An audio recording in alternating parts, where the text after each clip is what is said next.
I'll never forget the look on my daughter's face when I said those words. It was supposed to be her big night, her first real art show after giving up the engineering career I pushed her into. Everyone was praising her work, and I just couldn't stand it. "What a waste of your degree on this garbage," I said, loud enough for everyone to hear. "My kid could paint better than this." The whole room went quiet. Zara's smile vanished. Her eyes hardened in a way I'd never seen before. 3 weeks later, she was gone. Packed up everything and moved to Barcelona without telling me. Now her paintings sell for millions, and I'm not invited to the shows. I did this. I crushed my own daughter's dreams my whole life, and that night was just the final blow. This is the story of how I lost her, and what happened when I finally saw the truth. The gallery buzzed with conversation and the delicate clinking of champagne glasses as I entered, my heels clicking purposefully across the polished concrete floor. I smoothed down my charcoal gray blazer, a power move from my corporate wardrobe that felt appropriate for the occasion. Zara's first major exhibition. Despite everything, I had arrived precisely 15 minutes after the opening time. Not too eager, not disrespectfully late. I spotted my daughter immediately, standing tall in a simple black dress that I would have approved of if not for the splashes of paint still visible on her hands. Those capable hands that could have been designing bridges or calculating structural loads were instead gesturing animatedly as she described something to a small cluster of people hanging on her every word. Something twisted inside me, pride mixed with disappointment. "Mrs. Holloway Chen," the gallery owner greeted me, materializing at my elbow with practiced smoothness. "We're so delighted you could attend. Zara has created quite the sensation tonight." "It's Ms. Holloway Chen," I corrected automatically. And yes, Zara has always had a flair for the dramatic. The gallery owner, Marcus or Mitchell, some M name, continued. "Her perspective is extraordinarily fresh. 3 pieces have already sold, including the centerpiece." "Sold?" I echoed, unable to mask my surprise. "For actual money?" He laughed, mistaking my disbelief for humor. "Substantial money, in fact. Your daughter is exceptionally talented." I nodded politely and moved away, my eyes scanning the room. The walls displayed large, vibrant canvases that seemed to pulse with energy, nothing like the careful sketches and watercolors Zara had produced as a child. These were bold, challenging, almost confrontational in their brilliance. I stopped in front of one that appeared to be an abstract representation of a woman, fragmented into geometric shapes in cool blues and sharp whites. "That one's called Mother's Expectations," a voice said behind me, and I turned to find Zara watching my reaction, her expression carefully neutral. "Interesting title," I replied. "It's very angular." "Yes," she said simply. We stood there, mother and daughter, the awkward silence stretching between us like a physical barrier. "The turnout is good," I finally offered. "Better than I expected," Zara agreed. "Dad wanted to come, but he's stuck in Milan for another week." The mention of my ex-husband stung. Douglas had always encouraged Zara's creative side, as he called it. Even after leaving me for that sculptor, Natalia, he maintained that Zara's artistic talents should be nurtured, not redirected. Easy for him to say when he wasn't the one who had stayed up nights worrying about her future, her security. "I'm sure he's very proud," I said crisply. "Though I imagine he'd be equally proud if you were using your engineering degree." Zara's smile tightened almost imperceptibly. "I still use it. Structure, balance, mathematics, they're all part of my work." "Of course," I nodded. "It's just that Ms. Holloway Chen," a portly man with an impressive white beard, approached us, hand extended. "I'm Walter Kinsella from the Pacific Northwest Arts Foundation. Your daughter's work is remarkable. We rarely see such technical precision combined with this level of emotional depth in emerging artists." I shook his hand, forcing a smile. "Thank you." Zara was always highly technical. She graduated with honors in structural engineering from MIT.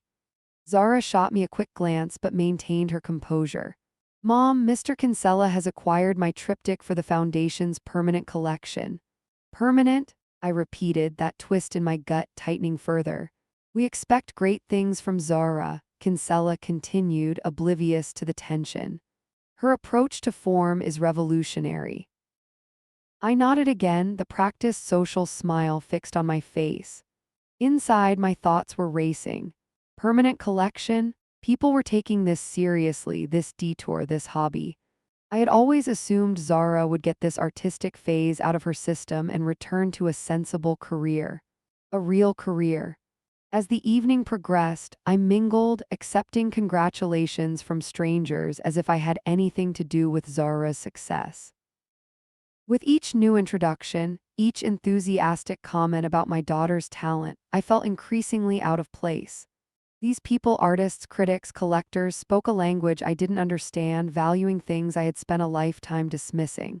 "You must be incredibly proud," said a young woman with an asymmetrical haircut and multiple ear piercings. "She's always been determined," I replied noncommittally. "The way she manipulates negative space is genius," the woman continued. And her commentary on familial structures cutting. I blinked, wondering if I was being insulted somehow. "Yes, well, she comes from a long line of successful professionals. Her grandfather was a noted cardiothoracic surgeon." The woman gave me an odd look and drifted away. I took another sip of champagne, feeling the bubble of irritation growing inside me. What was I even doing here? These weren't my people. This wasn't the life I had envisioned for my daughter. I remembered the day Zara had announced she was quitting her position at Westlake Engineering. She had been there barely 2 years after graduation, already on track for early promotion. We had been having our monthly dinner, a tradition I had insisted on maintaining even after she moved into her own apartment. "I've given notice," she had said without preamble, cutting into her salmon. "Notice?" I had asked, momentarily confused. "For what?" "At work, I'm leaving Westlake. I've been accepted into the Rainier Arts Collective's residency program." I had put down my fork carefully. "The what?" "It's competitive, only 6 artists accepted each year. I'll have studio space, mentorship, exhibition opportunities." "Zara," I had said, keeping my voice level, "you've worked so hard to establish yourself in engineering. Your performance reviews have been exemplary." "I know," she had replied, meeting my eyes directly. "And I'm miserable every day." "Everyone is miserable sometimes," I had countered. "That's work, that's being an adult." "No, Mom," she had said with quiet certainty. "That's being you."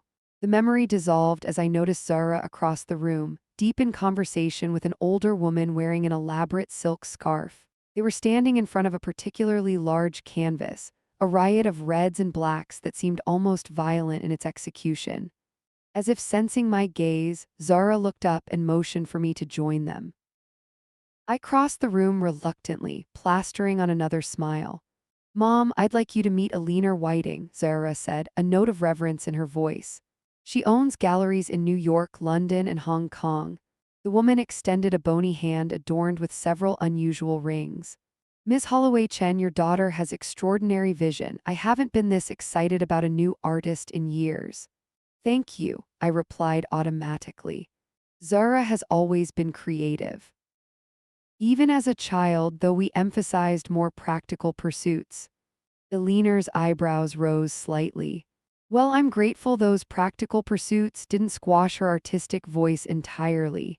Talent like hers is rare."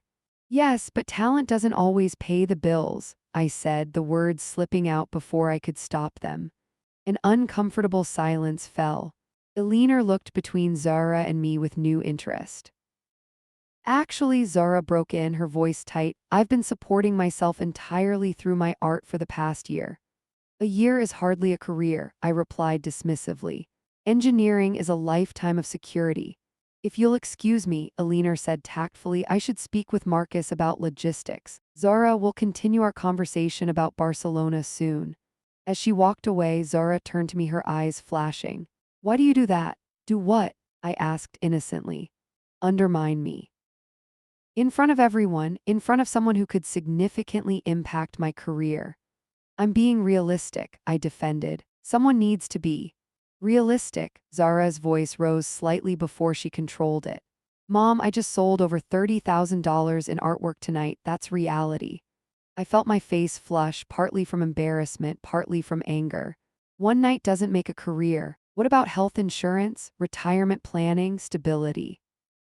I have all of those things, Zara said, exasperation evident in her tone.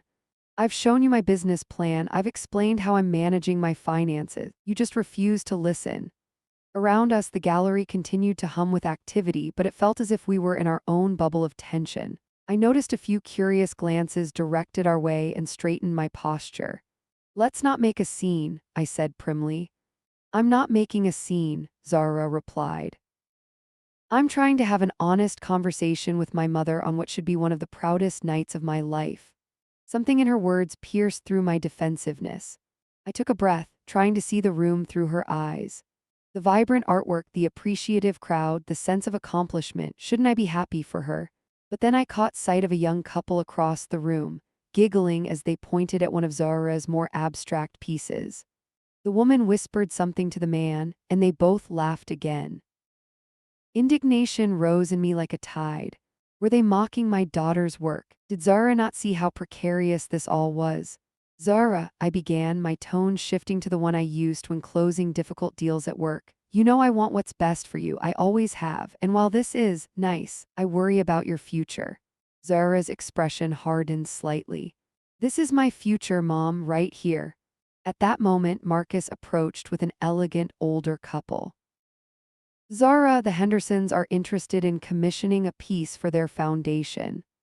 Zara's face transformed, professional warmth replacing the frustration of moments before. I'd be honored to discuss it. And this must be your mother, the woman said, extending her hand to me. You must be bursting with pride. Something snapped inside me. A combination of the champagne, the strange environment, the constant pressure to pretend enthusiasm for what I still saw as a colossal mistake. I laughed, a sharp sound that cut through the ambient gallery noise. Pride, I said, my voice too loud. I mean, it's certainly colorful work, but honestly, I keep waiting for her to come to her senses and stop wasting her engineering degree on garbage that a child could make. You know, she graduated from MIT, top of her class. The silence that followed was absolute. The Hendersons stared at me, mouths slightly agape. Marcus looked at the floor. And Zara, my brilliant, stubborn daughter, went completely still, her face draining of color.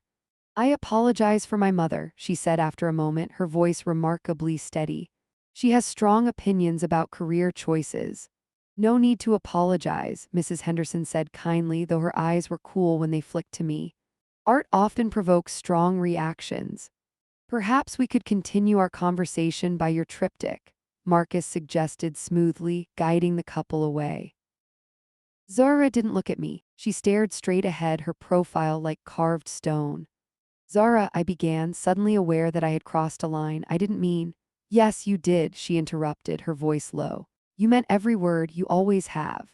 I'm just concerned. No, she cut me off again. You're not concerned, you're controlling and cruel. She finally turned to face me, and the look in her eyes made my next words die in my throat. It wasn't anger I saw there, it was something worse. Resignation. I need to attend to my guests. Please enjoy the rest of the exhibition. She walked away, back straight, head high, every inch the professional I had raised her to be. I stood alone, clutching my champagne glass, suddenly aware of the curious glances and whispered conversations around me. I had only been joking, I told myself, being realistic. Someone had to be. But as I watched Zara move through the crowd, graciously accepting congratulations and discussing her work with genuine passion, a small, unwelcome voice inside me whispered that I had made a terrible mistake. Not just tonight, but perhaps for years. I left the gallery 30 minutes later without saying goodbye. Zara didn't call after me. I called Zara the next morning, rehearsing my explanation in the shower. I wasn't apologizing exactly, just clarifying that my comments had been misinterpreted. The call went straight to voicemail. I left a brief message asking her to call me back and went to work, certain she would contact me by lunchtime.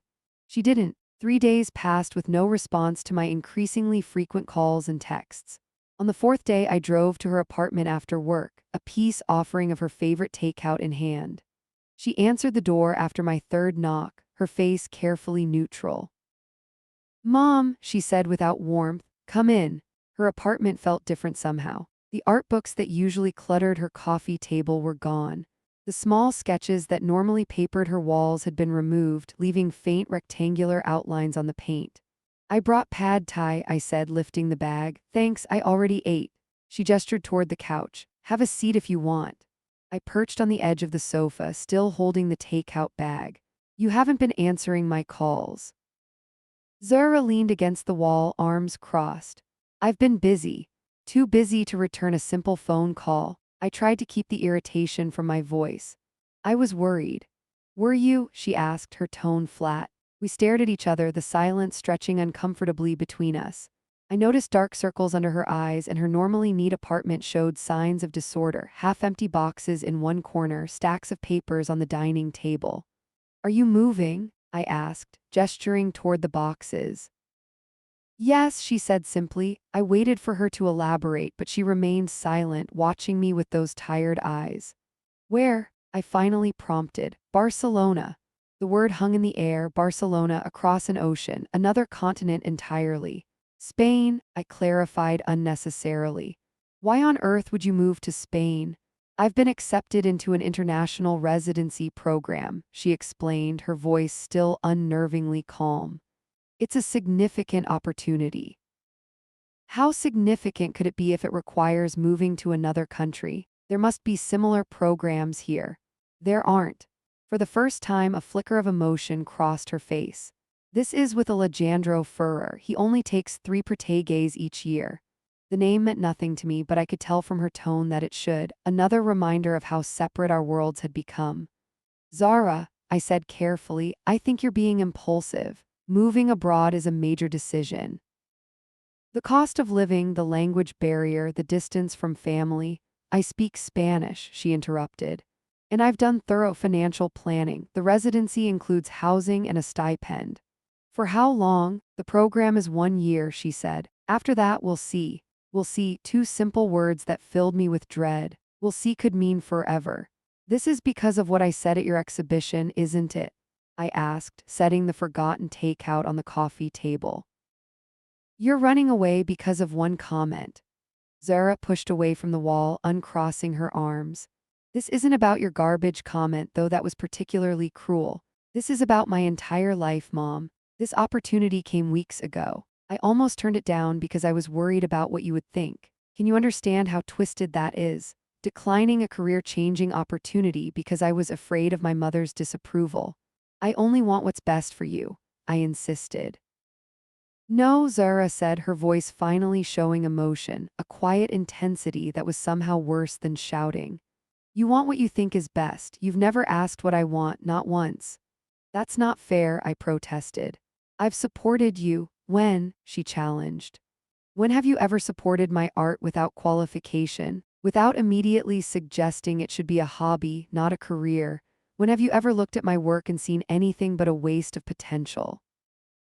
I opened my mouth to argue, then closed it again. The truth was uncomfortable. I thought so, Zara said into my silence. I'm 30 years old, Mom. I've spent my entire life trying to please you. I got the engineering degree. I took the corporate job. I was miserable every single day. Now I'm finally doing what makes me happy, what I'm genuinely good at, and you still can't be happy for me. I am happy for you, I said automatically. She gave me a long look. Are you, really? We both knew the answer. I'm leaving next week, she continued when I didn't respond. The Barcelona program starts on the 1st. Next week, I repeated, the reality finally sinking in.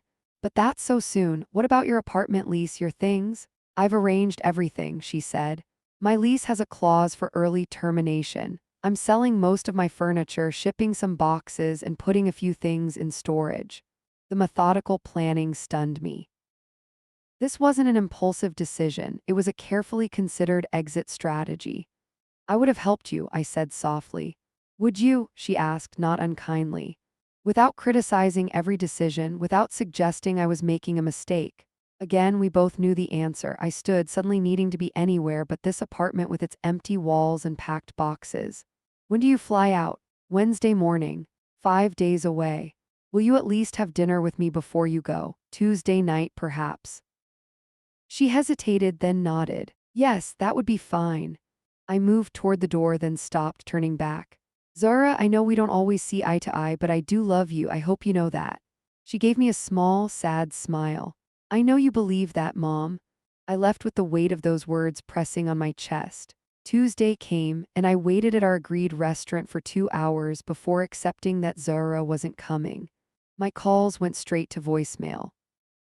When I drove to her apartment in a panic, the landlord informed me that Ms. Chen had turned in her keys that morning, a day ahead of schedule. She said to give you this if you came by, he added, handing me a small envelope. Inside was a gallery invitation, her exhibition opening night, and a brief note. This was important to me. I wish it had been important to you too. I'll be in touch when I'm settled. But she wasn't. Days became weeks. Weeks became a month. The only confirmation that my daughter was alive came from her Instagram posts. Artistic shots of Barcelona architecture, studio spaces, glimpses of works in progress. No personal messages. No responses to my increasingly desperate emails. After 6 weeks, I received a formal email from her new address, zarashenartist@gmail.com. Cold, professional, informing me that she was well, the program was going excellently, and she would be in touch when time permits. As if I were a business acquaintance, not her mother. I replied immediately with a long email filled with questions about her life, her work, her new home. I attached photos of her childhood bedroom, which I had foolishly kept unchanged since she left for college. I confessed that I missed her. The response 3 days later was a single line. Thank you for your email. I'm very busy with the residency program, but I'm doing well. Summer turned to fall, fall to winter. My communications became increasingly one-sided, met with either silence or brief, impersonal acknowledgments. At Christmas, I sent a package to the address listed on her website, only to have it returned a month later marked recipient unknown. The second Christmas after her departure, I stopped trying. If she wanted connection, she knew where to find me. I threw myself into work, accepting additional projects, volunteering for weekend shifts. My colleagues noticed the change but knew better than to comment directly. Only Diane, my office manager, dared to broach the subject during our annual performance review. Vivienne, she said gently, while your productivity is impressive, I'm concerned about burnout. You haven't taken a vacation day in 18 months. I prefer staying busy, I replied curtly. Is everything all right with your daughter? You used to mention her frequently. I straightened a paper clip on her desk. Zara is fine. She's pursuing her art career in Europe. Diane nodded, letting the subject drop, but the question lingered in my mind long after our meeting. Was Zara fine? I had no real way of knowing. Her social media provided only curated glimpses into a life that seemed increasingly foreign to me. Gallery openings, artistic collaborations, snippets of European cafes and studios. One ordinary Tuesday, almost exactly a year after Zara left, I was scrolling through my phone during lunch when Diane dropped a magazine on my desk. Thought you might find this interesting, she said casually, walking away before I could respond. It was a copy of Art Forum, open to a feature article titled New Visions, 10 Artists Reshaping Contemporary Perspectives. And there, spanning a full page, was my daughter's face, confident, serene, standing before a massive canvas in a sun-drenched studio. I read the article with growing disbelief. Zara Chen was described as a rising star in the European art scene, praised for her technically sophisticated approach to emotional abstraction, an unflinching exploration of familial expectation and cultural displacement. The interviewer asked what had prompted her move to Barcelona. Zara's response was diplomatic. I needed perspective, physical and emotional distance to develop my authentic voice. Sometimes you have to leave what's familiar to discover what's true. No mention of me, no reference to our falling out, but I saw myself in every careful word.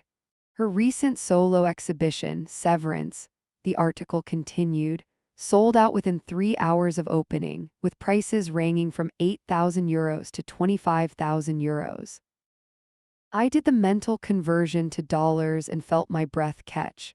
My daughter was not just surviving as an artist, she was thriving beyond anything I had imagined possible. That night, I searched her name online, something I had deliberately avoided for months. The results were staggering. gallery showings in Barcelona, Madrid, Paris, interviews in arts publications, a collaboration with a famous fashion designer, and most recently, an announcement that she had been selected for inclusion in the Venice Biennale, which even I knew was a prestigious international exhibition. I sat in my darkened home office, staring at images of Zara's work, bold, complex compositions that seemed to vibrate with emotion. In one series titled Maternal Equations, geometric forms in cool blues and grays fractured and reassembled into patterns that somehow conveyed both order and chaos. I couldn't articulate why, but looking at them made my chest ache. Without conscious decision, I clicked on a gallery link and found myself staring at available works for purchase. Most were marked sold, but one small canvas, a study for a larger piece, was still available. The price made me wince, but my credit card was in my hand before I could reconsider. 2 weeks later, a carefully packaged canvas arrived. I unwrapped it with trembling hands and propped it on my mantel. It was smaller than I'd expected, perhaps 12 by 16 inches, but the impact was enormous. Swirls of indigo and silver surrounded a central void, a negative space that somehow felt more present than the painted areas. According to the certificate of authenticity, it was titled Absence. I stood before it for a long time, seeing my daughter's hand in every brushstroke, feeling an ache of recognition that I couldn't quite articulate. This was Zara, her mind, her heart, her voice. And I had nearly crushed it with my expectations and criticisms. That first purchase became a ritual. Every few months, I would search out available pieces from galleries representing her work. Always anonymously, always through online transactions. I never attended openings or exhibitions, though I monitored them obsessively through social media and arts publications. My home gradually filled with Zara's art, small studies, prints, one magnificent large canvas that consumed most of a year's bonus. I converted my home office into a private gallery of sorts, arranging the pieces chronologically, watching her style evolve from the angry fractured compositions of her early Barcelona period to the more meditative, expansive works of recent years. No one saw this collection. When colleagues or acquaintances visited, the office door remained closed. This was my secret, my penance, my connection to a daughter who no longer acknowledged my existence. 2 years after Zara left, I made my first attempt at real reconciliation. Not a demand for attention or an accusation of ingratitude, but a genuine expression of regret. I spent weeks drafting the email, editing and revising until each word felt true. I was wrong, I wrote simply. Not just about your art, but about so many things. I see that now. I see you now, Zara, in a way I couldn't or wouldn't before. I'm so proud of what you've accomplished and so sorry for all the ways I failed to support your journey. If you're willing, I would love to hear about your life, your work, your world. No judgments, no expectations, just a mother who misses her daughter. I sent it on her birthday, along with a donation in her name to an arts education program for underserved youth, something I knew from her interviews that she supported. No response came. 2 months later, I tried again, this time sending a small package containing a photograph I'd found while cleaning out old albums. Zara at 7, covered in paint after an afternoon of enthusiastic art making, beaming with uncomplicated joy.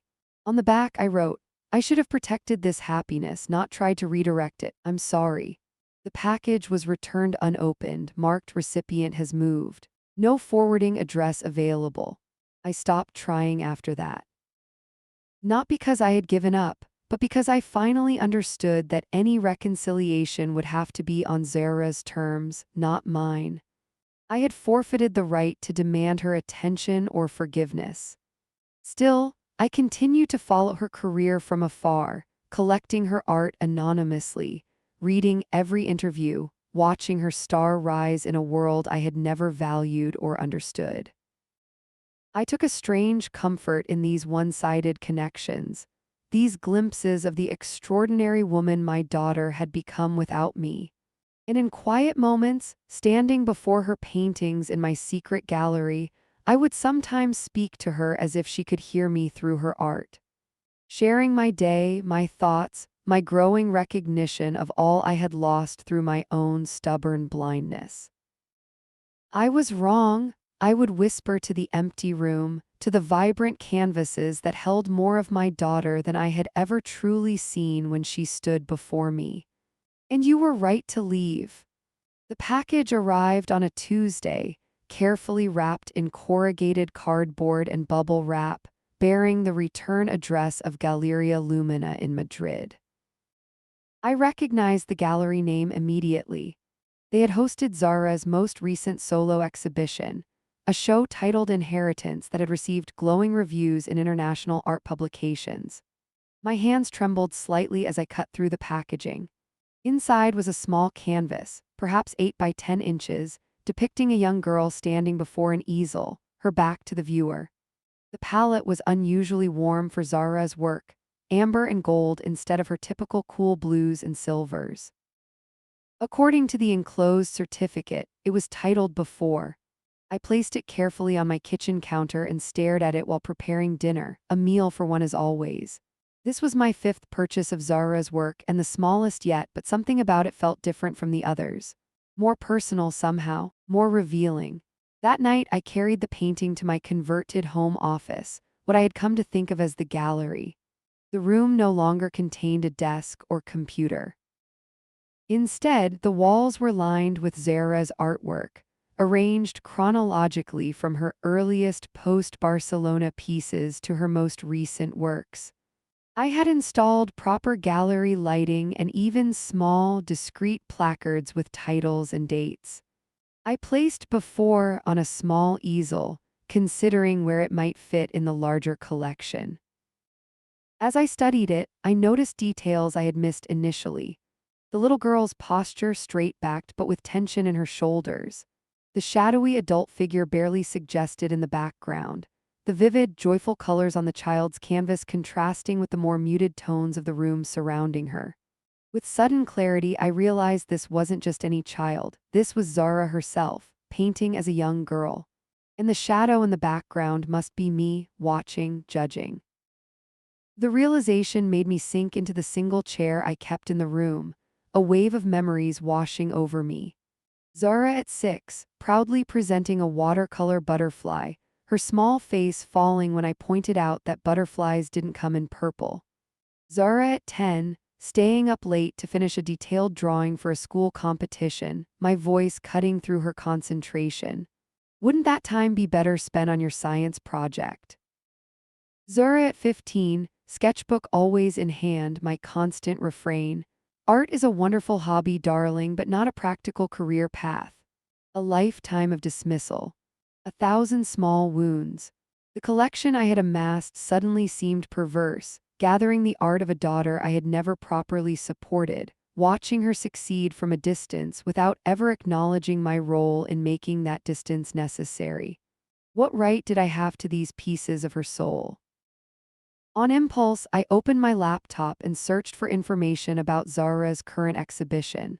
The Galleria Lumina website showed installation views of Inheritance, large-scale works examining themes of family, legacy, and belonging. The exhibition statement described it as a deeply personal exploration of generational patterns and the courage required to break them. One image in particular caught my eye, a diptych titled Mother. The online reproduction was small, but I could make out a figure fractured into geometric forms on one panel, then partially reassembled on the other. Even in this diminished form, the emotion was palpable. Not anger, as I might have expected, but something more complex. Longing, perhaps. Regret. Without allowing myself time to reconsider, I clicked on the gallery's contact information and sent a brief email inquiring whether any works from the exhibition remained available for purchase. The response came the following morning. Thank you for your interest in Zara Chen's work. While most pieces from Inheritance have been acquired, the diptych Mother remains available. Please note that this is a significant work both in scale and price. If you're interested in discussing further, we can arrange a call. I replied immediately. I am very interested in Mother. Please provide details at your earliest convenience. When the price appeared in my inbox 2 hours later, I felt momentarily lightheaded. It represented more than half my annual salary, an objectively irresponsible expenditure for someone planning for retirement. Yet I found myself responding without hesitation. I would like to proceed with the purchase. The gallery representative suggested a video call to discuss logistics, which I reluctantly accepted. I spent the morning of the call in a state of anxiety, worried that my identity as Zara's mother might somehow be revealed. But the young woman who appeared on my screen was professionally detached, walking me through payment options and shipping details without personal questions. Until the end. "May I ask what drew you to this particular piece?" she inquired, her tone conversational. "It's quite different from the artist's previous work." I hesitated, choosing my words carefully. "I find her exploration of maternal relationships compelling. There's such honesty in her approach to complex emotions." The gallery representative nodded. "Zara has mentioned that this series was particularly challenging to create, very personal." I felt a pang at this casual reference to conversations with my daughter, discussions about work and feelings that I was no longer privy to. "Will Ms. Chen be creating more pieces in this vein?" I asked, trying to keep my voice neutral. "She's currently developing a new body of work expanding on these themes," the woman replied.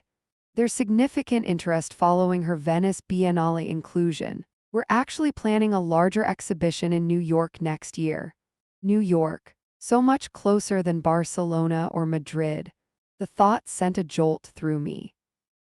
After completing the purchase, I sat in my silent living room contemplating what I had just done. Spent an inordinate amount of money on a painting my daughter had created about our broken relationship. A painting that would be delivered to my home in 6 to 8 weeks, never to be seen by the artist herself. The absurdity struck me suddenly and I laughed, a harsh sound in the quiet house. What was I doing? Creating a shrine to a relationship I had destroyed. Collecting pieces of Zara's soul without her knowledge or consent, I walked back to my gallery room, seeing it with new eyes. The carefully arranged artwork, the perfect lighting, the reverential atmosphere, it was all a substitute for actual connection. A fantasy relationship with a daughter who wanted nothing to do with me. When had I become this person, this collector of ghosts? I sank into the chair, surrounded by Zara's art, and for the first time since she left, I allowed myself to truly feel the loss. Not just anger at her departure or frustration at her silence, but genuine grief for the relationship I had damaged, perhaps beyond repair. For all the moments I had failed to see her clearly, to value what mattered to her, to support her unique path. I cried until my throat hurt, until my eyes swelled, until exhaustion overtook me. When I finally rose from the chair, the room was dark, illuminated only by the street light filtering through the blinds. Zara's paintings watched me from the walls, witnesses to a breakdown 30 years in the making. That night I dreamed of my own mother, a stern presence in my childhood, forever disappointed by my less-than-perfect grades, my occasional rebellions, my failure to meet her exacting standards. In the dream, she stood in my gallery room, examining Zara's artwork with critical eyes. "What practical purpose does any of this serve?" she asked in that familiar, dismissive tone. I woke with her words echoing in my mind, suddenly struck by the generational pattern. My mother's voice in my head, my voice in Zara's. 3 generations of women disconnected by impossible expectations. The next morning, I called in sick to work for the first time in over a decade and went to the attic. Among the carefully labeled storage boxes, I found what I was looking for. Vivienne School Items, 1975-1983. Inside were report cards, certificates, and at the bottom, a flat portfolio containing artwork from my childhood. I carried it downstairs with shaking hands and spread the contents across my dining table. Childish drawings and paintings, most bearing teacher comments, excellent use of color, or creative composition, but many also marked with my father's neat handwriting. Anatomy incorrect, study more. Perspective lacking, see reference books. Colors unnatural, observe world more carefully. Time better spent on mathematics. Each criticism precise, specific, aimed at improvement but landing as rejection. I remembered bringing these home, proudly at first, then with increasing trepidation as I learned to anticipate my father's reactions. The brilliant surgeon with his exacting standards for whom good enough was never sufficient. I had stopped drawing entirely by high school, channeling my energy into economics and business classes, areas where excellence could be measured objectively, where creativity wasn't required and therefore couldn't be judged wanting. And then I had done exactly the same thing to Zara. I gathered the childhood artwork and carried it to my gallery room, placing it on the floor beneath Zara's paintings. The juxtaposition was startling. My hesitant, carefully controlled childhood efforts beneath my daughter's bold, emotionally raw professional work. What might my art have become if someone had nurtured that spark instead of extinguishing it? What might our relationship have been if I had recognized Zara's gift instead of treating it as a liability? On impulse, I took out my phone and opened the email app.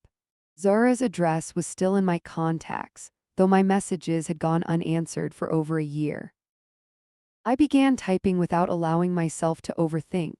Zara, I found my childhood artwork today. Every piece bears my father's criticisms, the same kind of feedback I later gave you. I never made the connection until now, seeing your work beside mine. I repeated the pattern without questioning it. I've been collecting your art anonymously. Your paintings hang in what was once my office, now a private gallery. It's the closest I can get to having you in my life. I know how strange that must sound. I just purchased Mother from Galleria Lumina.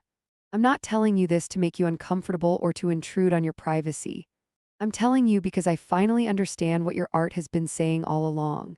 And I want you to know that someone is listening, even if it's too late. With love and regret, Mom, my finger hovered over the send button for a long moment before I closed the app without sending. It was too much, too raw. Another demand for attention, for absolution. Zara deserved better. Instead, I put away my childhood drawings, returned to the gallery room, and really looked at Zara's art, not as possessions or connections to her, but as works in their own right. The technical skill, the emotional depth, the unique perspective. My daughter was extraordinary, and I had nearly extinguished that brilliance with my expectations and criticisms. 2 days later, the doorbell rang unexpectedly. A courier handed me a thick envelope bearing the Galleria Lumina logo. Inside was a glossy catalog from Zara's Inheritance exhibition, along with a handwritten note from the gallery representative I had spoken with. I thought you might appreciate this comprehensive view of the exhibition context for your acquisition. The artist has written an insightful statement about the work on page 4. I turned to the indicated page with trembling hands. There, beside a photograph of Zara standing between the two panels of Mother, was her artist's statement. The Inheritance series examines what we receive from our families, not just genetics or material possessions, but patterns of behavior, beliefs about the world, definitions of success and failure. Some inheritances we accept gratefully, others we must consciously reject to become fully ourselves. Mother, the centerpiece of this exhibition, explores the complexity of maternal relationships, how we can simultaneously love someone deeply while needing distance from them. The fragmentation in the first panel represents the breaking that sometimes must occur before real understanding is possible. The partial reassembly in the second panel suggests that healing, while incomplete, remains a possibility.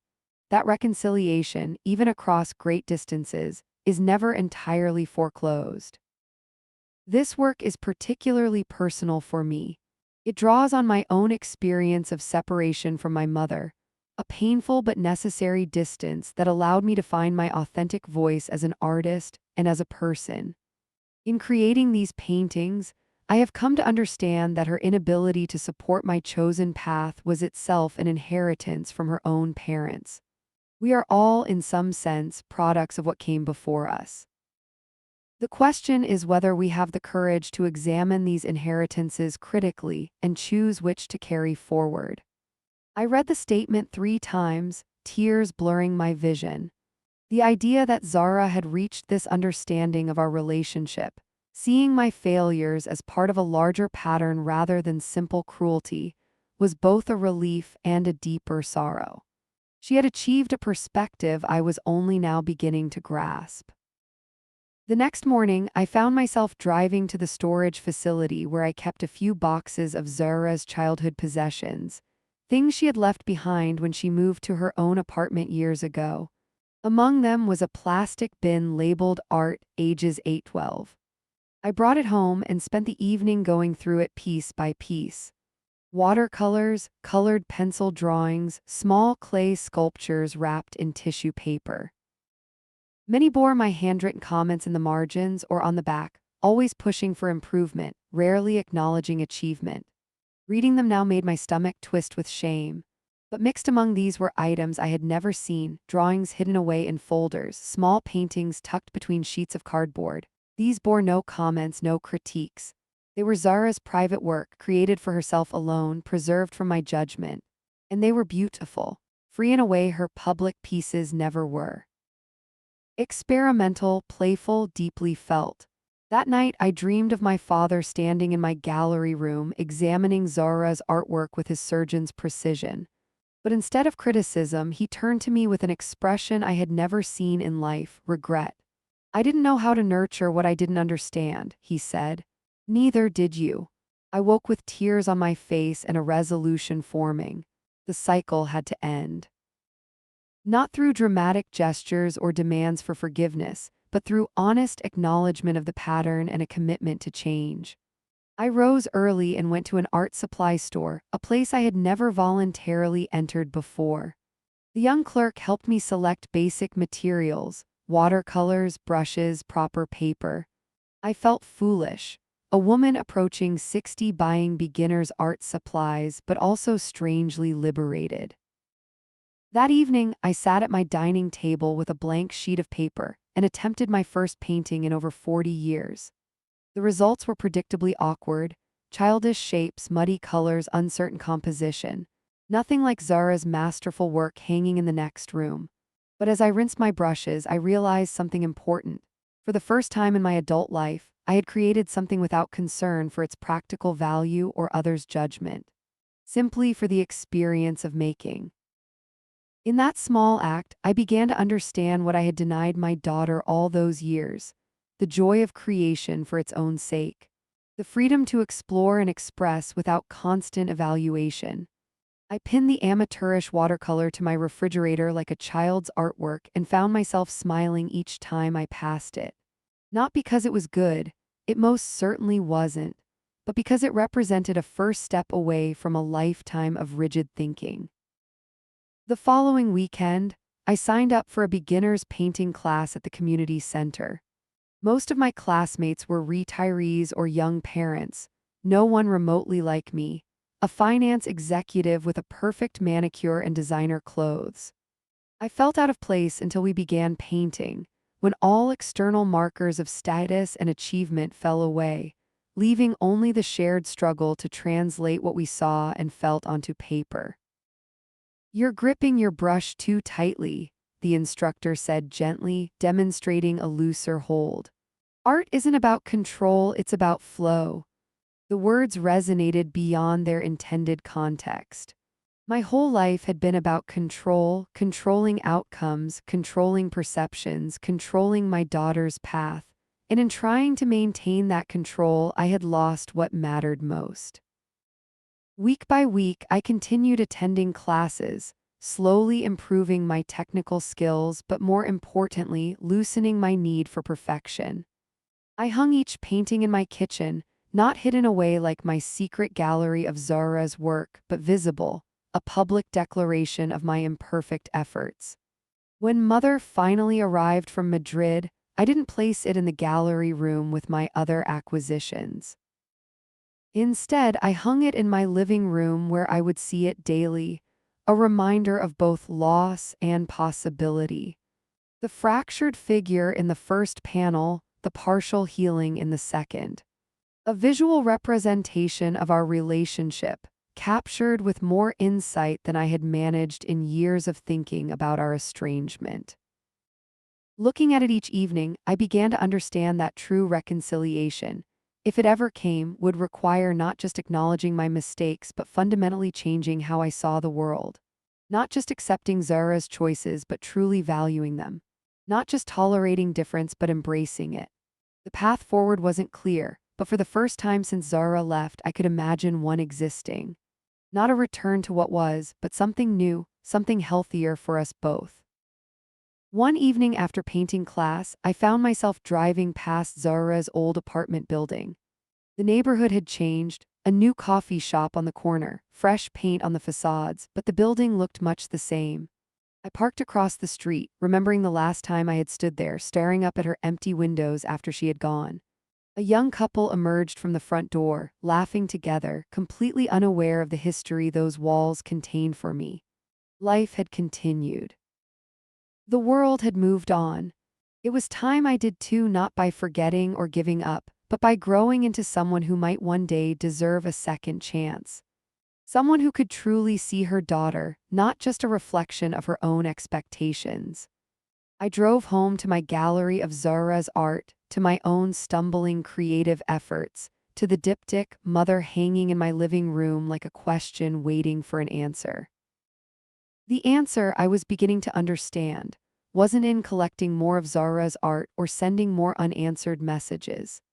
It was in doing the work I had avoided my entire life, examining my inherited patterns, acknowledging their damage, and deliberately choosing a different path forward. Even if that path never led back to Zara, it was one I needed to walk. I don't know what possessed me to take a leave of absence from work after 25 years of perfect attendance. My request was met with concerned looks from the executive team and hushed conversations that stopped when I approached. No one could quite believe that Vivienne Holloway Chen, she of the color-coded planner and never taken sick days, was suddenly asking for 3 weeks off with minimal notice. "Is everything all right, Vivienne?" my boss asked cautiously. "Health concerns?" "I'm perfectly healthy," I assured him. "I simply need to attend to a personal matter." The truth was both simpler and more complex. I needed to go to Barcelona. Not with any guarantee of seeing Zara, not with any real plan at all. Just the growing certainty that I couldn't continue this half-life of collecting my daughter's art while making no genuine effort to understand her world. I booked a flight and a modest hotel in the Gothic Quarter, an area I knew from Zara's social media posts was near her studio. The morning of my departure, I stood in my gallery room one last time, surveying the collection I had amassed over the past 2 years. 23 pieces of varying sizes, representing nearly $100,000 of investment. A shrine to absence. I had spent the previous week writing and rewriting a letter to Zara, attempting to distill years of regret and realization into words that wouldn't seem manipulative or self-serving. The final version was 10 pages long, detailing specific moments throughout her life where I had undermined her passion, prioritized my expectations over her happiness, dismissed her extraordinary talent as a frivolous hobby. I acknowledged the pattern I had identified in my own childhood, not as an excuse but as context. I explained about finding my father's criticisms on my childhood artwork, about my recent attempts at painting, about the gallery room in my house. I ended with an apology that made no demands.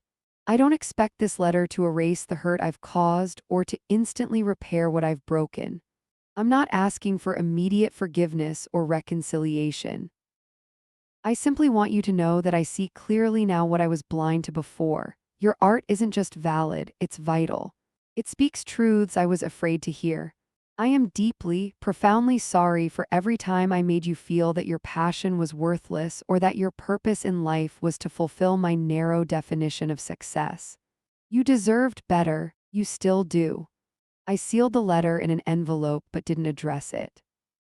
There was no guarantee I would find Zara in Barcelona or that she would accept any communication from me if I did. The letter might end up unread, another failed attempt at connection. But it felt important to have it with me, a tangible manifestation of everything I needed to say. The flight to Barcelona was long and uncomfortable, my mind cycling through scenarios of rejection and reconciliation. I arrived exhausted, disoriented by the time change and the sudden immersion in a foreign language and culture. My hotel room overlooked a narrow medieval street where locals and tourists mingled in the golden afternoon light. In the distance, I could see the Mediterranean gleaming like a promise. I slept fitfully that first night, waking repeatedly with the dislocated feeling of being far from home, uncertain of my purpose. When morning came, I dressed carefully in the most casual outfit I had packed, linen pants and a silk blouse that felt simultaneously overdressed and inadequate for whatever lay ahead. With no concrete plan, I decided to simply walk the neighborhoods where Zara lived and worked, familiarizing myself with her daily landscape. The Gothic quarter was a maze of narrow streets opening occasionally into sun-drenched plazas where cafe tables spilled across ancient stones. So different from the ordered grid of Seattle, the predictable rhythms of my life there.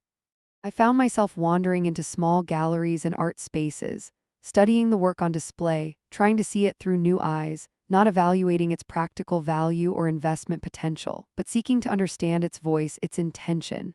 Sometimes I succeeded, sometimes old habits of judgment crept in. But I was trying, genuinely trying, to open myself to a different way of seeing. On my third day, I ventured further into the Bourne district, where I knew from social media that Zara's studio was located. I had no intention of appearing unannounced at her workspace. That would be an invasion, not a respectful approach. But I wanted to understand the environment she had chosen, the context that had allowed her art to flourish in ways it never had under my roof. The Bourne was even more labyrinthine than the Gothic quarter, its streets narrower, its buildings a mix of crumbling grandeur and renovated industrial spaces.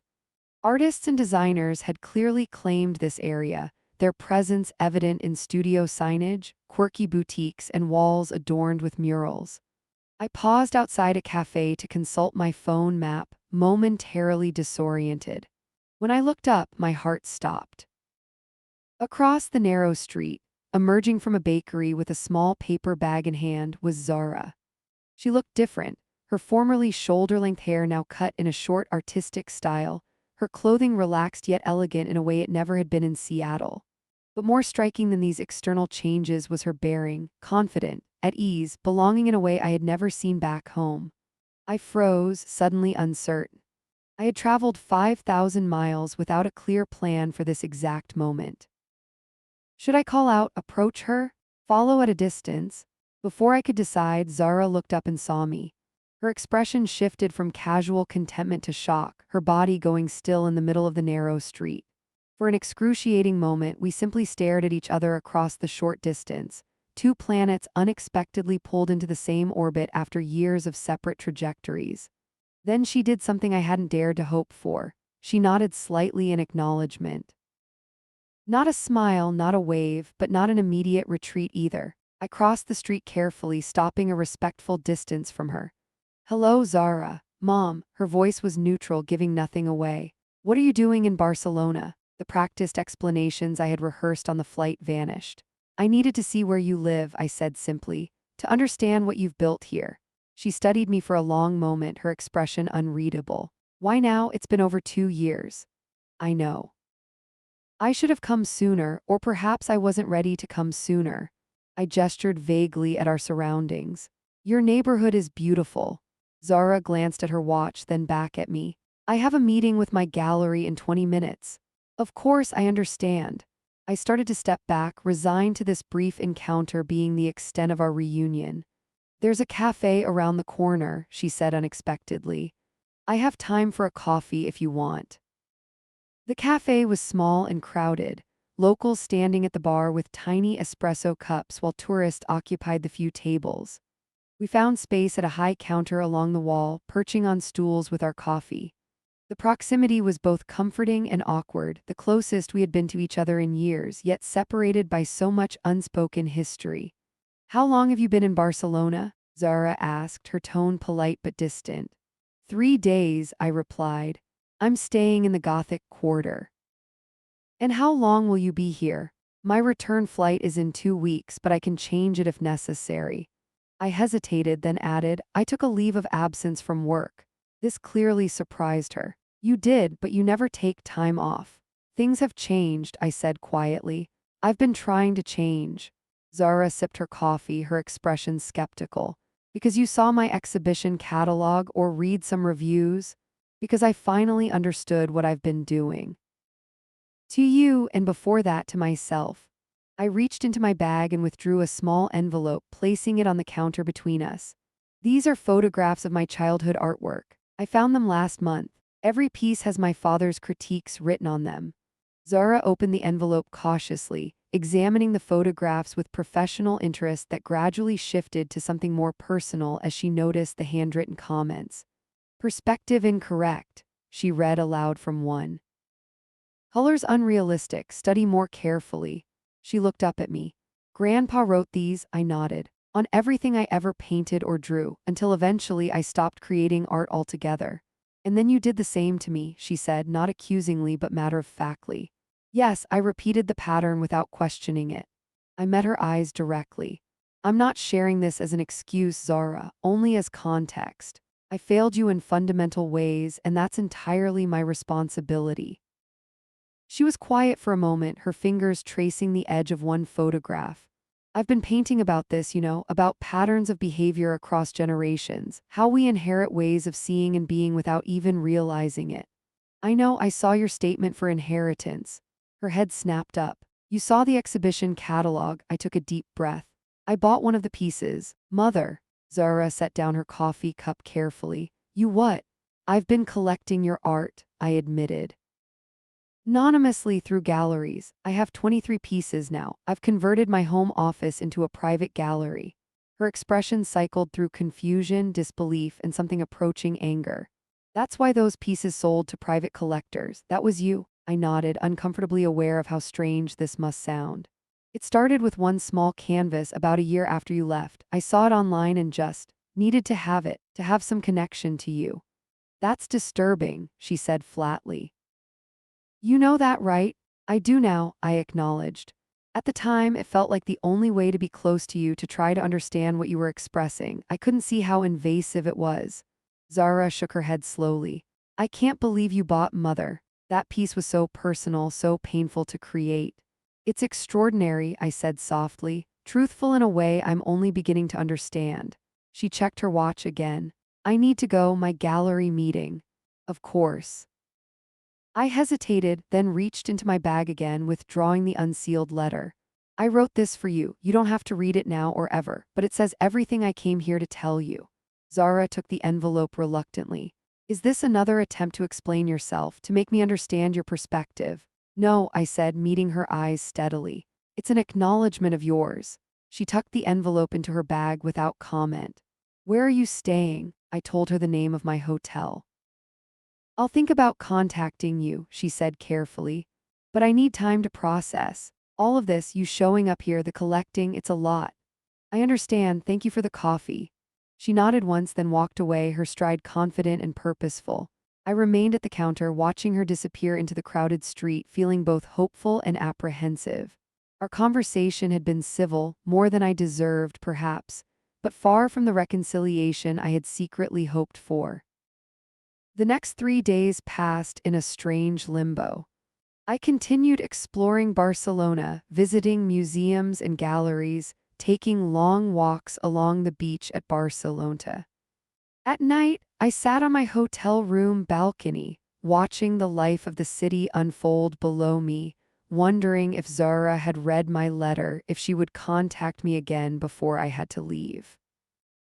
On the 4th day after our chance meeting, my phone chimed with a text message from an unknown Spanish number. If you're free tomorrow morning, I could show you my studio. 10 a.m. Address to follow if you're interested. My hands shook as I typed my reply. I would appreciate that very much. Thank you. Zara's studio was on the top floor of a converted textile factory, accessed via a freight elevator that groaned protestingly as it ascended. The space itself was magnificent, High ceilings, massive windows, northern light flooding across concrete floors stained with years of paint drips and creative endeavors. "This is where you work?" I asked, taking in the expansive area with its organized chaos of canvases, paints, and references materials. "For the past year and a half," Zara confirmed, watching me closely as I moved through the space. "Before that, I had a smaller studio across town. This one became available when my work started selling well enough to justify the expense." I noticed she didn't acknowledge that some of those sales had been to me. "It's perfect," I said honestly. "The light is extraordinary. That's why I took it despite the cost. Light changes everything in painting." I nodded, continuing my slow circuit of the studio, careful not to touch anything without permission. Against one wall were stacked canvases in various stages of completion, large-scale works with the bold, geometric forms and emotional depth I had come to recognize as Zara's signature style. "Are these for your next exhibition?" I asked. "Yes, it opens in Venice in 3 months, then travels to New York." "New York," I echoed. "That's wonderful, Zara, truly."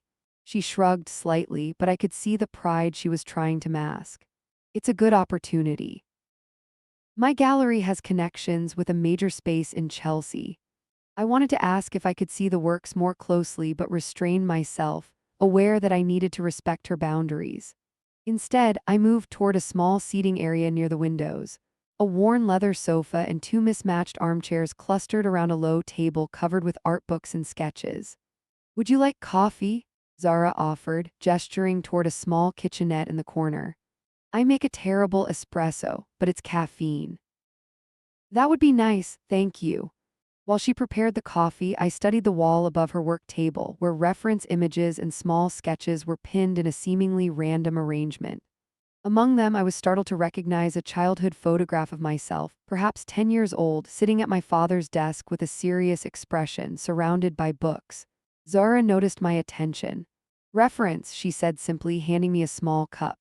"For the current series." "What's the theme?" I asked carefully. She hesitated, then said, "Reconciliation."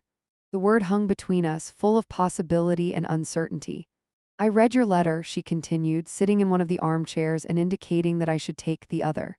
"Twice, actually." "I meant every word," I said quietly. "I believe you do now." She set her coffee cup on the table. "But I'm still processing the fact that you've been secretly buying my work for years. That feels invasive."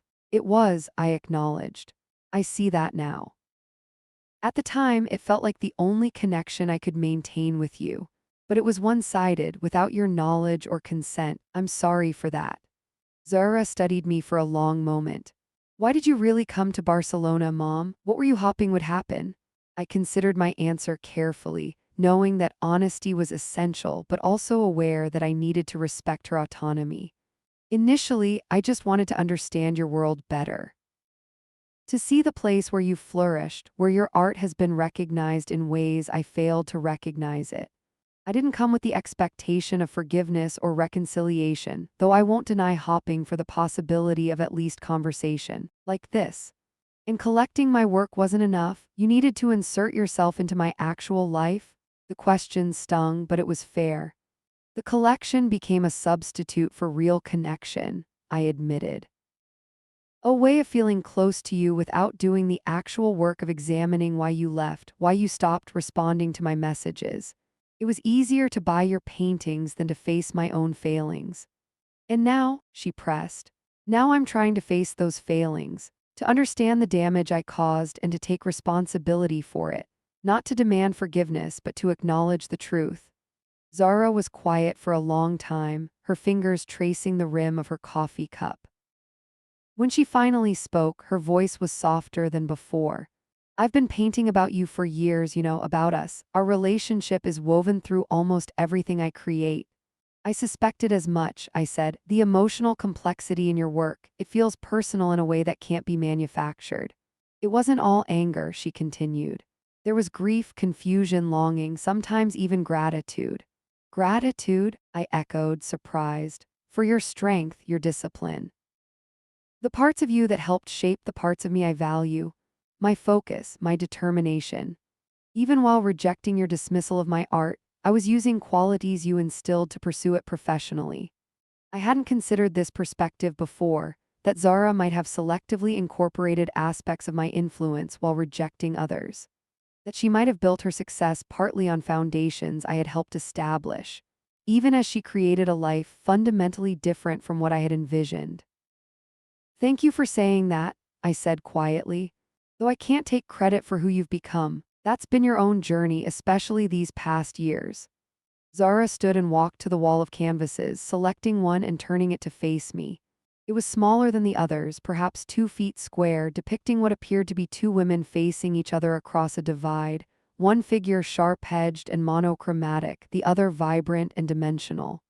This is us, she said simply. The early study for a larger piece I'm still developing.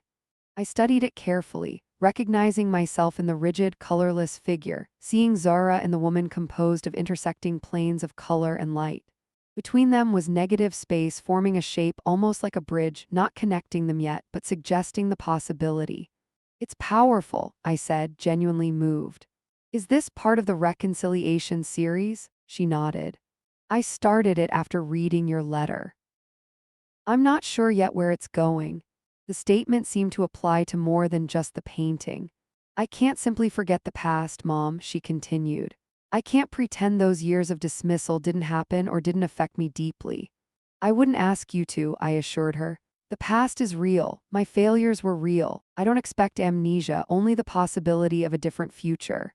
Zara replaced the canvas carefully against the wall.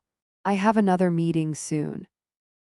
But there's an open studio event here on Friday evening, local artists opening their workspaces to the public. If you'd like to come, you could see more of my current work and meet some of my community here. The invitation was tentative but significant, an opening, if not yet a reconciliation. I would be honored, I said simply. Friday evening found me back at the converted factory, navigating through crowds of art enthusiasts moving between the various studios.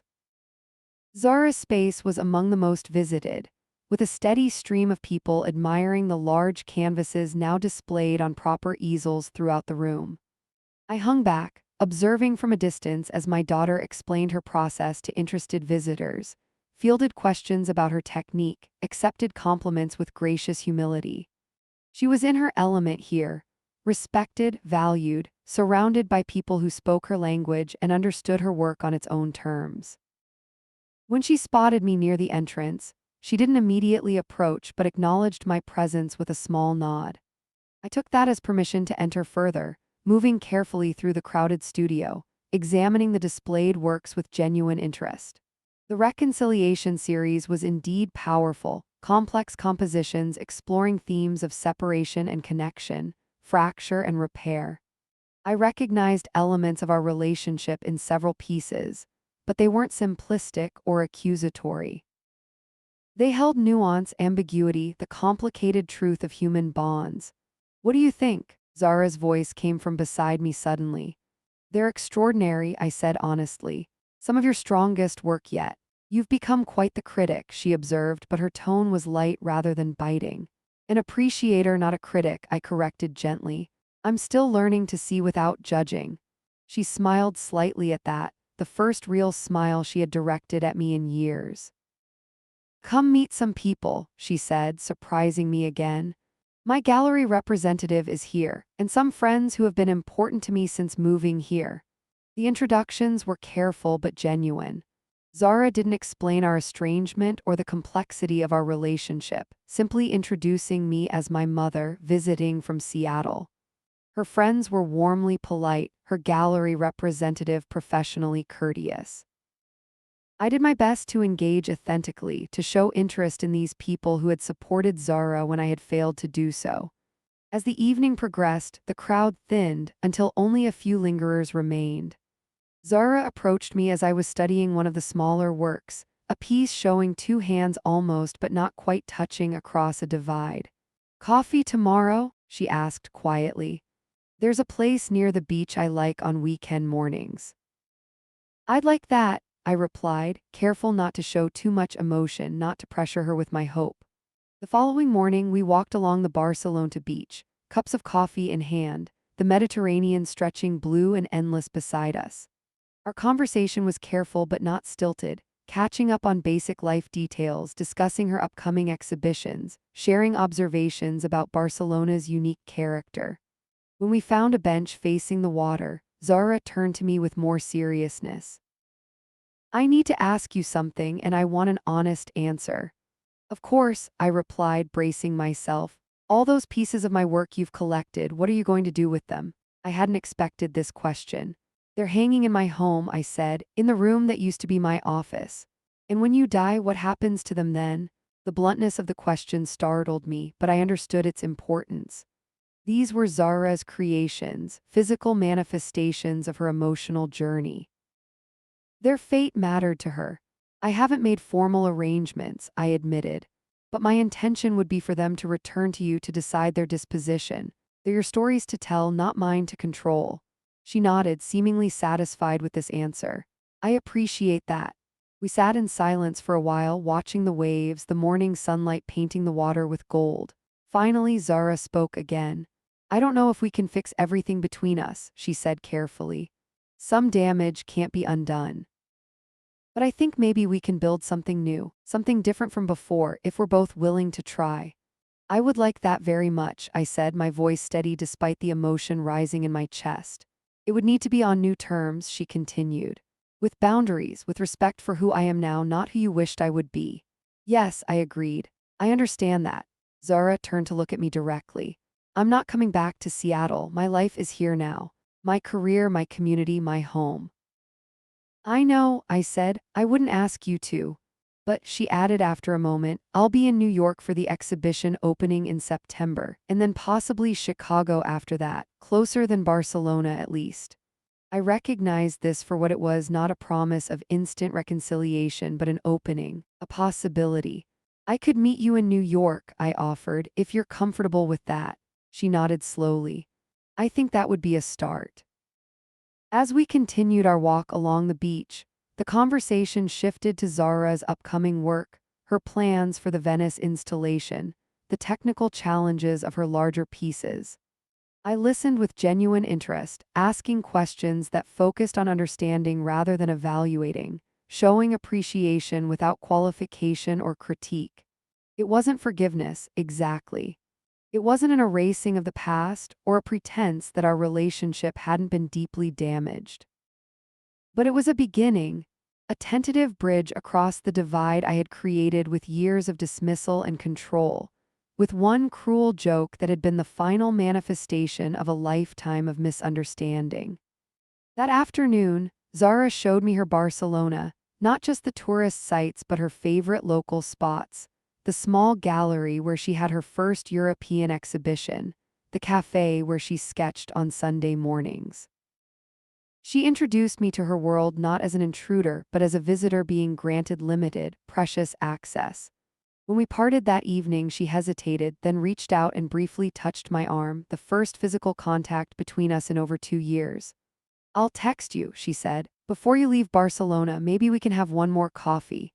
It wasn't everything, but it was something, a small opening where before there had been only silence, a possibility of connection, however tentative. As I walked back to my hotel through the ancient streets of Barcelona, I felt a cautious hope rising, not for a return to what had been, but for the chance to build something new from the fragments of what had broken. A reconciliation not yet achieved but perhaps, at last, becoming possible. We had coffee twice more before I left Barcelona. Each meeting was a little easier than the last, the silences less tense, the conversation flowing more naturally.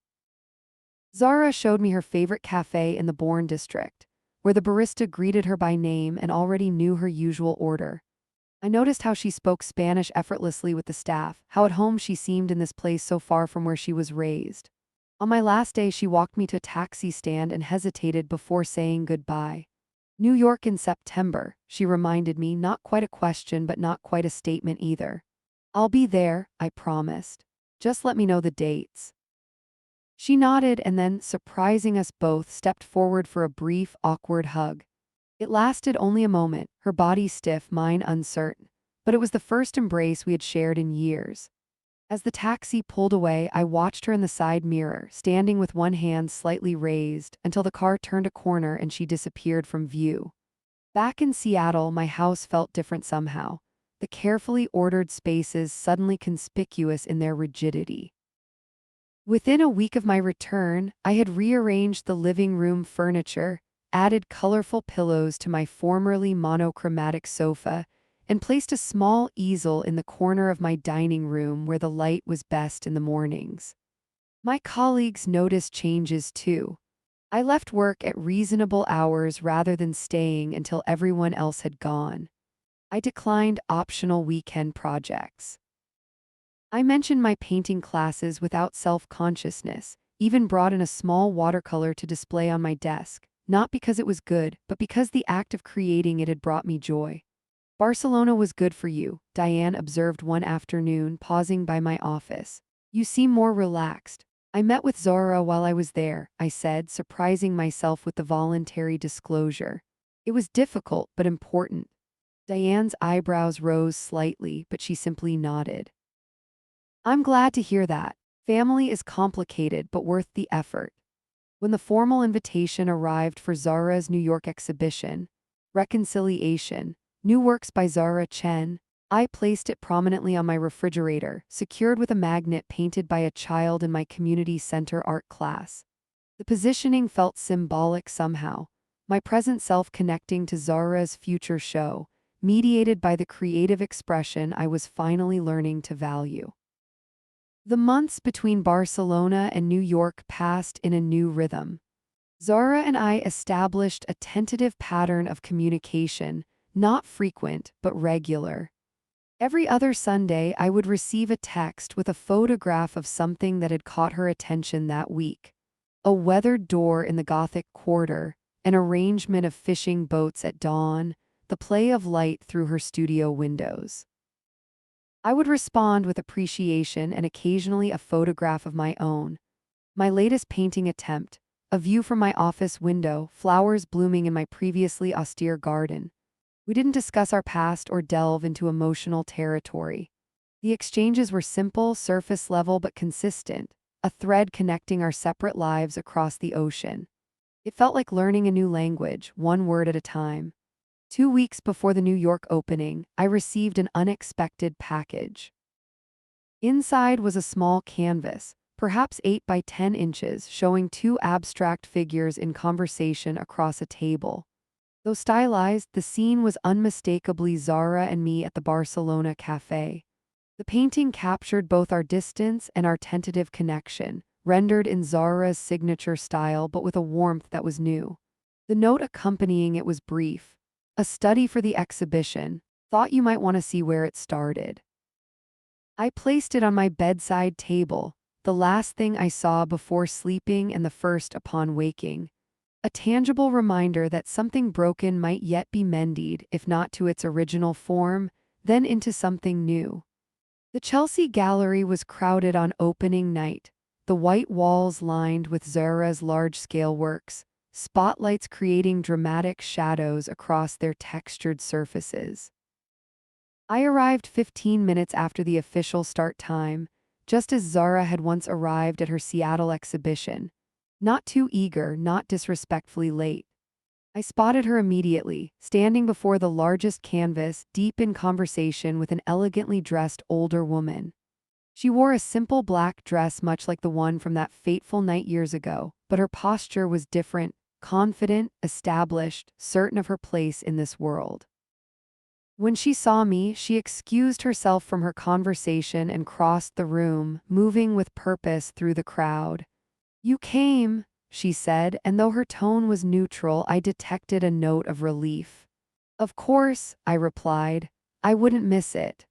She nodded, glancing around at the busy gallery. "Let me show you the installation before it gets too crowded to see properly." The exhibition was arranged as a journey, beginning with works expressing fragmentation and discord, moving gradually toward pieces suggesting the possibility of repair. The central installation, occupying the gallery's main wall, was a triptych titled Reconciliation, 3 large canvases showing a progression from separation to cautious connection to a new, different wholeness. "This is extraordinary, Zara," I said quietly, standing before the triptych. "The emotional progression feels so honest." "It has been honest," she replied. "This series follows the actual arc of the past 7 months, from Barcelona until now." I looked more closely at the third panel, noticing details I had missed on first viewing: how the two abstract figures, while connected, remained distinct, how their connecting lines created new forms without erasing their individual shapes, how the palette incorporated both Zara's vibrant colors and elements of my own more reserved aesthetic. "Is this how you see us now?" I asked carefully, finding a way to connect without losing ourselves. She considered the question thoughtfully. "It's how I hope we might be," she finally answered. "It's still a work in progress, like us." The gallery owner approached, apologetically interrupting to introduce Zara to an important collector. She excused herself with a promise to find me again later, leaving me to continue exploring the exhibition at my own pace. I moved slowly through the space, noting how many of the works contained visual elements I recognized from our recent exchanges. The weathered door from her photograph transformed into a metaphorical threshold, the fishing boats reimagined as distant travelers finding harbor. Our tentative communication had been feeding her creative process all along, becoming part of this powerful body of work. Near the end of the exhibition path, in a smaller side room, I found a wall of what appeared to be more personal pieces, intimate in scale and emotional content. Among them was the finished version of the cafe scene Zara had sent me, expanded and developed but retaining the essential quality of cautious connection. "These weren't originally going to be part of the show." Zara's voice came from behind me. "They felt too private at first." I turned to find her standing in the doorway, watching my reaction. "What changed your mind?" I asked. "I realized they were necessary to complete the narrative," she said, moving to stand beside me. "The larger works speak to universal themes of fracture and repair, but these address the specific journey. Our journey." I nodded, understanding what she meant. The personal made universal, the universal manifested through the personal. This had always been the power of art, though I had taken decades to recognize it. "The show is a tremendous success," I said. "You should be very proud." "Thank you," she replied simply, accepting the compliment without deflection. A comfortable silence fell between us as we stood before the wall of personal works. After a moment, Zara spoke again, her voice quieter. "There's something I've been meaning to ask you about the collection, my work in your home." "Of course," I said, turning to give her my full attention. "I'd like to see it someday," she said carefully. "Not immediately, but sometime. To understand how you've arranged it, what it means to you." The request surprised me, not because it was unreasonable, but because it suggested a future where Zara might be willing to enter my home again, to share space with me in a way that hadn't seemed possible for years. "Whenever you're ready," I replied. "They're your creations. You have every right to see how they're displayed." She nodded, looking thoughtful. "Maybe after the Chicago exhibition. I'll have a few days before I need to be back in Barcelona." "I'd like that," I said simply, not wanting to overstate my reaction and risk pressuring her. The gallery director appeared again, this time to announce that the critics from ART News had arrived and were specifically hopping to speak with Zara. She excused herself once more, moving back into the main gallery space with professional poise. I remained in the small side room for a while longer, studying the personal works with their intimate glimpses into Zara's emotional landscape, her perspective on our shared history, her processing of pain and possibility. In one small canvas, I recognized elements of the childhood photograph I had seen pinned to her studio wall in Barcelona. My 10-year-old self transformed into a background element in a composition about inheritance and choice. Eventually, I made my way back to the main space, which had grown even more crowded. I watched from a distance as Zara conversed with critics, collectors, and other artists, clearly respected, clearly in her element. When our eyes met briefly across the room, she gave me a small, genuine smile before returning to her conversation. I slipped out without saying goodbye, not wanting to pull her away from her professional obligations. In the taxi back to my hotel, I texted her. The exhibition is magnificent. You've created something profound from our difficult journey. I'm so proud of who you are, Zara, not what you do, but who you are. Her reply came an hour later. Thank you for coming, for seeing without critiquing. Breakfast tomorrow. We met the following morning at a small cafe near my hotel, both of us tired from the previous night's event, but more at ease with each other than we had been in Barcelona. Over coffee and pastries, Zara shared details about the exhibition's reception, the critical response, the pieces that had already sold. I listened with genuine interest, asking questions that focused on understanding her experience rather than evaluating her success. The gallery wants to bring the show to Seattle after Chicago, she mentioned casually, stirring her coffee. Probably early next year. That's wonderful, I said, careful to keep my tone measured despite the spark of joy the news ignited. Will you come for the opening? Yes, she replied. I'd need to be there to oversee the installation at minimum. You could stay with me, I offered hesitantly. If you'd be comfortable with that, no pressure either way. Zara was quiet for a moment, considering. Let me think about it, she finally said. It might be good to see the collection while I'm there, as we discussed. But I might need my own space too. It would be my first time back since leaving. Of course, I assured her. The invitation is open, whatever works best for you. After breakfast, we walked through Central Park, the autumn leaves creating a canopy of gold and crimson above us. Our conversation drifted to lighter topics, books we had read recently, a film Zara had enjoyed, my newfound interest in gardening. Small, ordinary exchanges that would have seemed unremarkable in most mother-daughter relationships but felt precious in ours.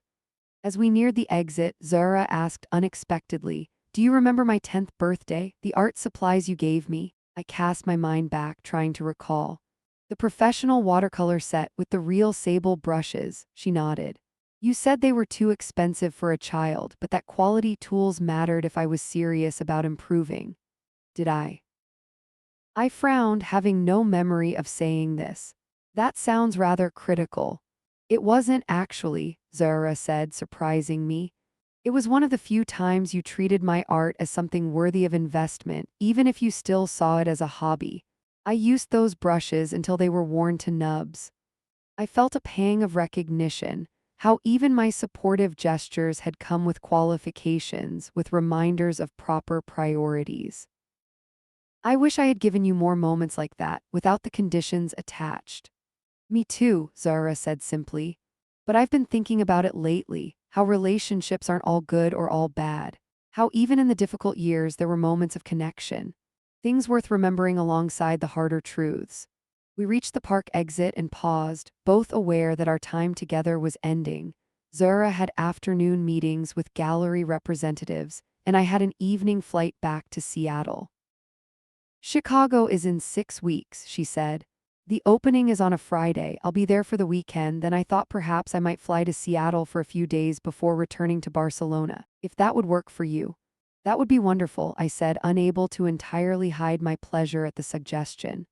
I can take time off work, show you the changes I've made to the house, if you'd like. I would, she confirmed. And I'd like to see your paintings too, the ones you've been working on in your classes. The request touched me deeply, this reciprocal interest in my modest creative efforts after years of my dismissing hers. They're not very good, I warned. That's not the point, Zara said gently. The point is that you're making them. We parted with another brief hug, less awkward than the one in Barcelona but still finding its way. As I watched her walk toward the subway entrance, her pace confident and purposeful, I felt a profound gratitude for this tentative new beginning, not a return to what was, but the first careful steps toward what might be. Back in Seattle, I threw myself into preparation for Zara's potential visit. I repainted the guest room, replacing the formerly sterile beige with a warm terracotta that reminded me of Barcelona's sun-washed walls.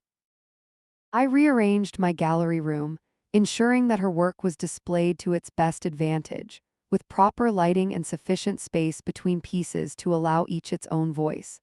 And I painted, not with any illusion of mastery, but with a new appreciation for the process itself, the meditative focus, the subtle decisions about color and form. My community center instructor commented on the change in my approach. "You're not fighting with the painting anymore," she observed. "You're conversing with it." The analogy struck me as apt for my evolving relationship with Zara as well.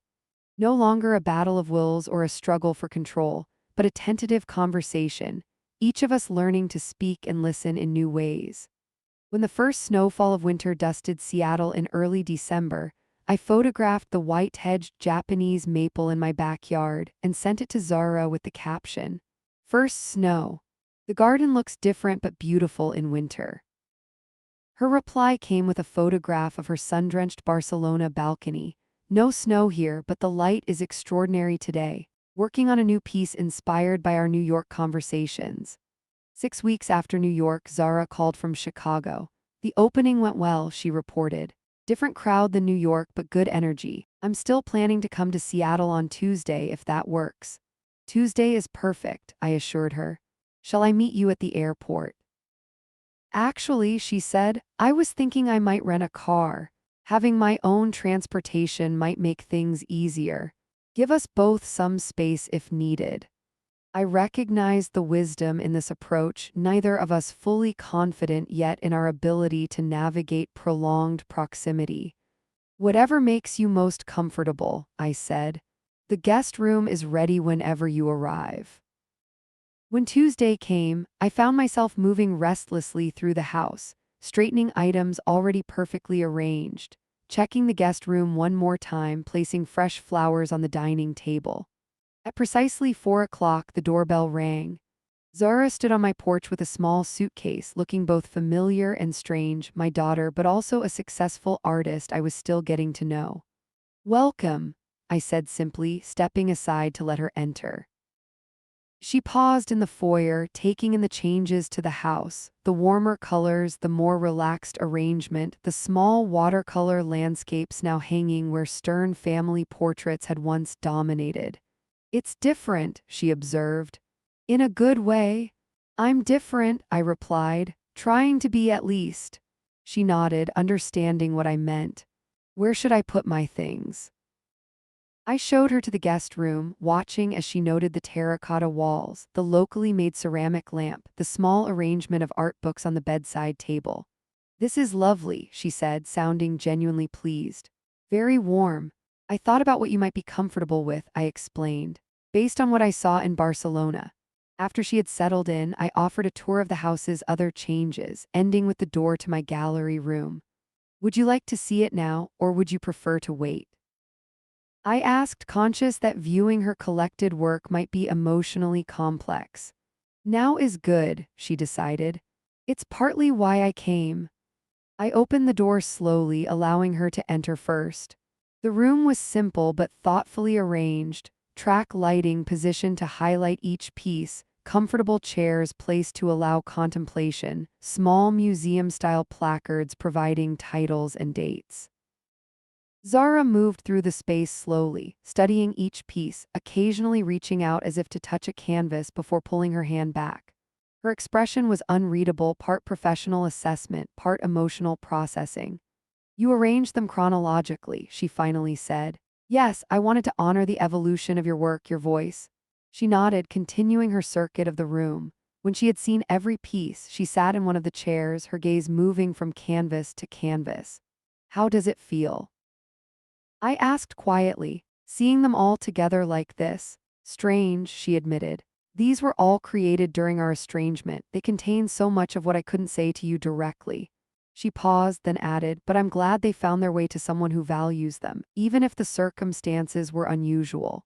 "I do value them," I said, "not as possessions or investments, but as communications, as parts of you."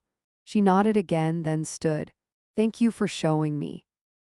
It means a lot to see how carefully you've treated them." That evening, we prepared dinner together, something we had rarely done in the past but which now felt natural, each of us finding our role in the shared task. Over the meal, Zara spoke of her plans for the coming year: a residency in Japan, a collaborative project with a composer, the Seattle exhibition in the spring. And you? She asked. What are your plans? The question caught me off guard, so long focused on her life, I had given little thought to articulating my own future. I'm considering scaling back my hours at the firm, I said, surprising myself with the admission. Perhaps moving to a 4-day week to allow more time for painting and gardening, nothing dramatic but a rebalancing.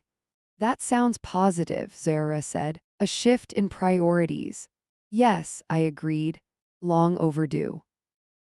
After dinner, I showed her my recent paintings, small watercolor landscapes and still lifes arranged modestly on the dining room wall.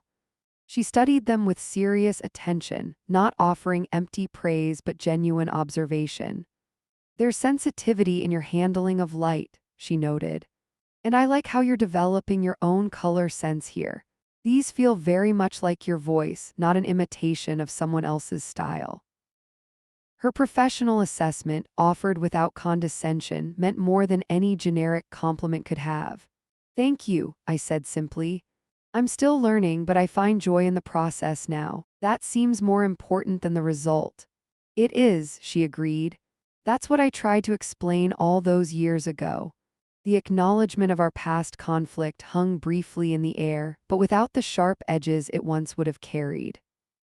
We had both changed, me and my newfound appreciation for creative process, Zara and her willingness to recognize the value in certain aspects of my influence. The next few days established a gentle rhythm, mornings spent together over coffee, discussing plans for the day, afternoons often separate, Zara meeting with her Seattle gallery or visiting old friends while I attended to work matters, evenings reconnecting over dinner, sharing the day's experiences.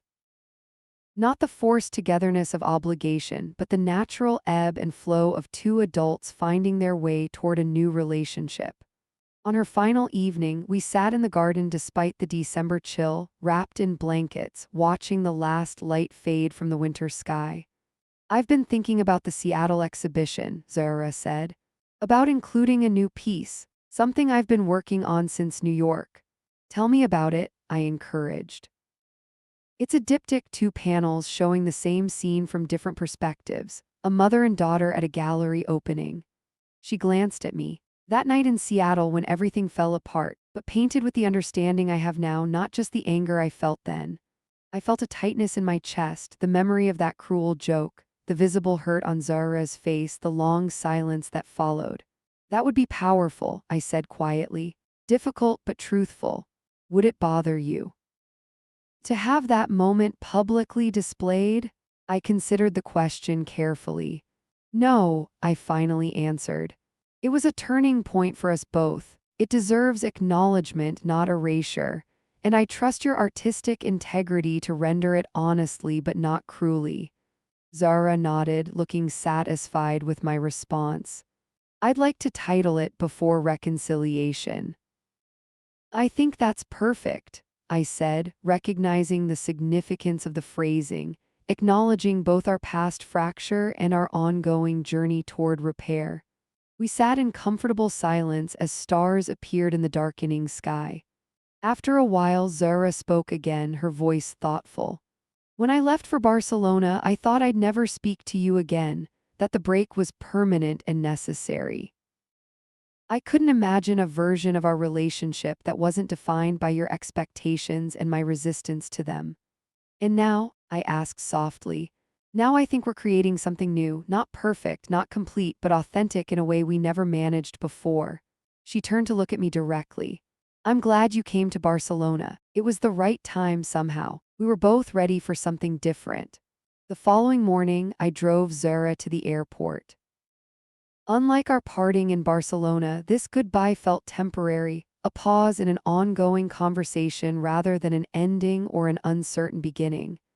The exhibition will bring me back in March, she reminded me as we reached the departure terminal. And perhaps you might visit Barcelona again in the summer. The light is extraordinary then, good for painting. I'd like that, I said, touched by the invitation. Very much. Our hug was fuller this time, less tentative, a genuine embrace between two people finding their way back to each other through a new path neither could have anticipated.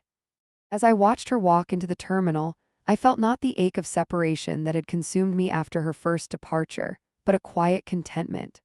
The distance between us now was physical only, the emotional chasm slowly closing with each honest conversation, each moment of genuine seeing.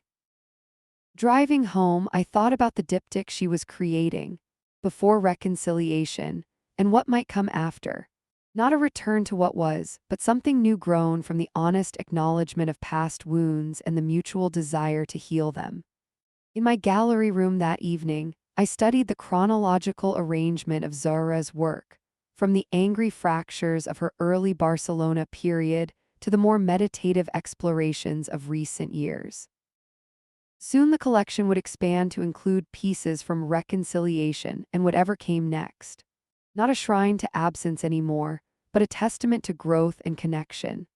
Outside, snow began to fall again, transforming my garden into something both familiar and new. I took a photograph to send to Zara in Barcelona, continuing our visual conversation across the distance, maintaining the thread that now connected our separate but increasingly interwoven lives. On my easel sat a half-finished painting, my attempt to capture the quality of Mediterranean light I had experienced in Barcelona. Not perfect, not masterful, but honest in its intentions. Like the relationship Zara and I were carefully rebuilding, it was a work in progress, requiring patience, attention, and the willingness to see with new eyes.